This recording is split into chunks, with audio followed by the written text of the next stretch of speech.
जमशेदपुर पूर्वी के विधायक सरयू राय ने रांची के डोरंडा थाना में अपने खिलाफ स्वास्थ्य विभाग द्वारा मामला दर्ज करने के बयान दिया है। उन्होंने कहा कि भ्रष्टाचार के किसी कागजात को फाइल से निकालना ऑफिशियल सीक्रेट एक्ट में नहीं आता है।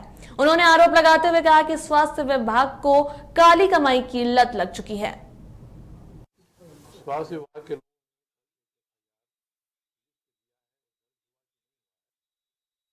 स्वास्थ्य विभाग के लोगों ने कल एक FIR लिख के दिया है और दर्ज हुआ कि नहीं हुआ है।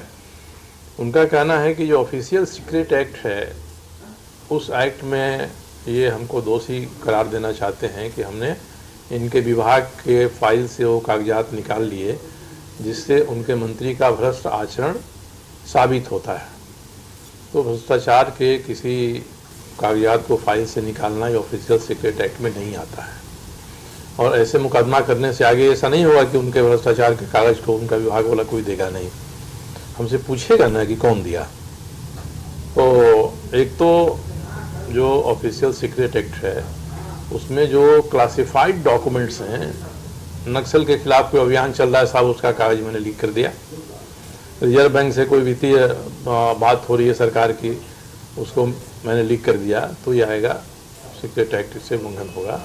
और इसमें तो मूर्ख कहना भी लगता है कि बहुत कम होगा। हमारे यहाँ एक कहावत, एक श्लोक है कि कामातुराणाम न भयं न लज्जा। जो कामातुर हो जाता है उसको न डर लगता है न शर्म लगती है। तो स्वास्थ्य विभाग इसी रास्ते पर जा रहा है। मैंने तो 1982 में जगन्नाथ मिश्रा जी की सरकार थी, उस समय इंटेलिजेंस ब्यूरो के कागजात को निकाल के दिया था कि इन्होंने, इंटेलिजेंस ब्यूरो ने रिपोर्ट किया है भारत सरकार को कि जगन्नाथ जी के मंत्रिपरिषद के सभी मंत्री भ्रष्टाचार के दोषी हैं। इंडियन नेशन आर्यावर्त ने फ्रंट हेडिंग में निकाला था, उसको कोई देख सकता है 82 में। तपेश्वर बाबू थे, उनके समर्थक कोऑपरेटिव किंग कहते थे, हम लोग कोऑपरेटिव माफिया कहते थे।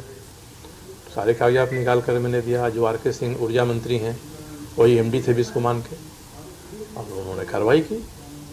उसके अलावा बिंदुजी दुबे के समय में किस तरह से इन लोगों ने फर्जी तरीके से नाबार्ड से 350 करोड़ रुपया सैंक्शन करा लिया था। मैंने कहा था कि आपने करा लिया है, खर्च नहीं होगा, खर्च 80 करोड़ से ज़्यादा नहीं होगा। तो मैं तो पहले से निकाला है और ये तो मामले इसमें हाईकोर्ट का, सुप्रीम कोर्ट सबकी रूलिंग है।